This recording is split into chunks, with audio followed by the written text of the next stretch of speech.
Bismillahirrahmanirrahim. Telah rilis Ikhlas 2025 Electronic Classification The New EDDC bersama kami Rotmianto Muhammad tim EDDC. Inilah tampilan awal Ikhlas 2025 Electronic Classification The New EDDC. Bagaimanakah cara mendapatkan dan apa saja yang membedakannya dengan versi-versi sebelumnya? Mari kita simak. Pastikan mendapatkan file Ikhlas 2025 The New EDDC hanya melalui saluran YouTube resmi kami, Rotmianto Muhammad tim EDDC. Berikut ini adalah link yang digunakan untuk melakukan request Ikhlas 2025 The New EDDC. Klik melanjutkan ke tujuan, kemudian silakan isi pertanyaan-pertanyaannya. Dan nanti pada pertanyaan terakhir, pastikan Anda mengisi dengan alamat email aktif Anda masing-masing. Setelah mengklik link unduh file Ikhlas 2025 yang sudah kami sediakan, akan muncul tampilan Google Drive sebagaimana berikut ini. Kemudian, pada bagian Ikhlas 2025 dan seterusnya, klik lantas pilih download atau unduh semua. Tunggu sampai proses selesai. Setelah proses pengunduhan selesai, mari kita buka lokasi hasil pengunduhannya di pojok kanan atas. Kita klik, kemudian tampilkan dalam folder. Maka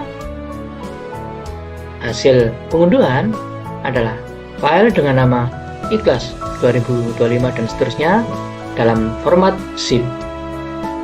Kemudian kita klik kanan dan pilih ekstrak dia atau ekstrak di sini. Dan akan menjadi folder dengan nama Ikhlas 2025 Electronic Classification The New EDDC sebagaimana berikut ini. Jadi sekali lagi, sekedar menekankan bahwa sebelum menggunakan aplikasi Ikhlas, pastikan file hasil unduhan yang masih dalam format zip ini sudah diekstrak terlebih dahulu menjadi folder biasa sebagaimana berikut. Kemudian, mari kita buka folder Ikhlas 2025 Electronic Classification The New EDDC.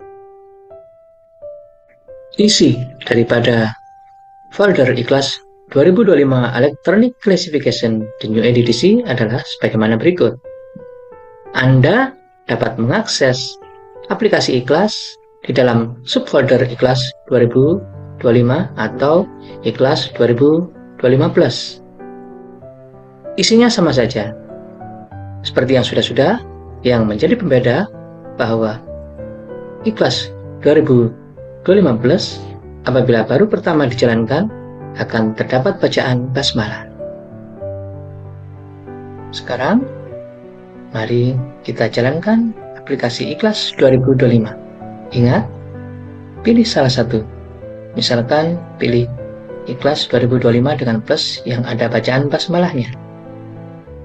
Lantas dari sini, pilih Ikhlas 2025+ dengan format Compiled HTML. Apabila kita klik dan muncul box warning seperti ini, dan kita klik buka, maka tampilan Ikhlasnya sebelah kanan masih blank seperti ini. Tidak perlu panik. Kita close lagi. Kita klik ulang. Dan jangan lupa tanda centang di selalu tanya sebelum membuka file ini kita hilangkan. Baru kita klik buka lagi. Nah, ini dia. Ikhlas 2025 Electronic Classification The New EDDC. Sekarang, mari kita explore Ikhlas 2025 The New ADDC. Dari segi tampilan, tentu saja masih sama dengan versi-versi sebelumnya.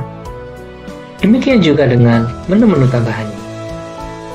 Masih sama khususnya dengan Ikhlas 2024. Dengan menu andalan OMDIS, Online Math and DDC Integrated System, yaitu aplikasi online untuk menentukan tajuk subjek math dan notasi DDC. Namun, untuk Ikhlas 2025 ini, terdapat sesuatu yang baru, yaitu link untuk mengakses Ikhlas online berbahasa Indonesia. Seperti apa? Silakan dicoba.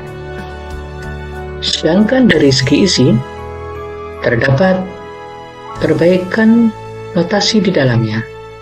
Apabila pada Ikhlas 2024 terdapat penyesuaian pada notasi 610 sampai dengan 618.978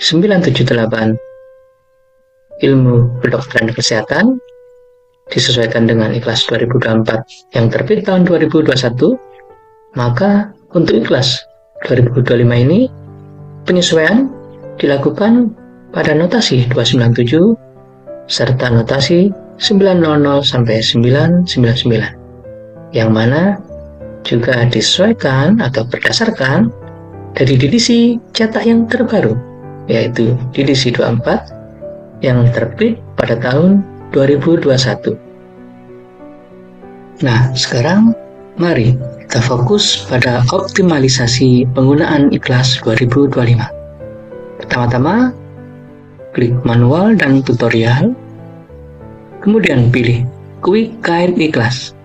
Saya ulangi, pilih Quick Guide Ikhlas. Pada halaman Quick Guide Ikhlas ini, ditampilkan rumus pencarian nomor klasifikasi menggunakan aplikasi Ikhlas. Sekali lagi, rumus ini hanya berlaku apabila Anda menggunakan aplikasi Ikhlas. Namun, sebelum menggunakan dua rumus ini, pastikan terlebih dahulu Anda membagi buku-buku yang akan Anda klasifikasi ke dalam dua golongan besar, yaitu non-sastra dan sastra. Sekali lagi, bagi terlebih dahulu buku-buku yang akan Anda klasifikasi ke dalam dua golongan besar, non-sastra dan sastra. Setelah terbagi, gunakan setidaknya dua kata kunci dari tema atau subjek untuk buku-buku non-sastra, dan gunakan bentuk sastra plus asal sastra untuk buku-buku sastra. Baru kemudian cari menggunakan menu search. Sekarang mari kita bahas terlebih dahulu cara menentukan tema atau subjek dari suatu karya. Kita klik manual dan tutorial, kemudian pilih How to Class. Di sini adalah halaman yang berisi tentang prosedur atau cara menentukan nomor klasifikasi. Baik, saya peringkas saja bahwa untuk menentukan subjek atau tema suatu karya, caranya adalah sebagaimana berikut. Yang pertama, tentu saja dari judul buku. Judul suatu buku ada kalanya sudah menunjukkan subjek yang dibahas. Misalnya, buku berjudul Pengantar Aljabar untuk Perguruan Tinggi. Maka, subjeknya adalah aljabar, bukan perguruan tinggi. Contoh lain misalkan Pengantar Teknologi Informatika. Maka subjeknya adalah informatika atau teknologi informatika, dan seterusnya. Kemudian, selain dari judul, ingat kata pepatah, don't judge a book by its cover. Jadi sebaiknya kita juga perlu menganalisa daftar isi kata pengantar atau pendahuluan buku tersebut. Terlebih, dalam kata pengantar atau pendahuluan buku, biasanya terdapat apa yang disebut dengan the author's intent atau maksud tujuan dari kepenulisan. Nah, the author's intent ini dapat kita jadikan pedoman untuk menentukan subjek atau tema yang dibahas di buku tersebut. Kemudian, kita juga perlu membaca ringkasan atau resum buku yang biasanya terdapat di cover belakang. Dari situ, biasanya kita juga akan mendapatkan subjek atau tema yang dibahas di dalamnya. Nah, apabila dari judul, dari daftar isi, kata pengantar atau pendahuluan, bahkan dari ringkasan isinya, belum kita temukan subjek atau tema yang dibahas, maka mau tidak mau, kita harus memindai atau membaca sebagian atau keseluruhan buku tersebut. Demikian pada intinya, cara atau prosedur untuk menentukan subjek atau tema suatu buku.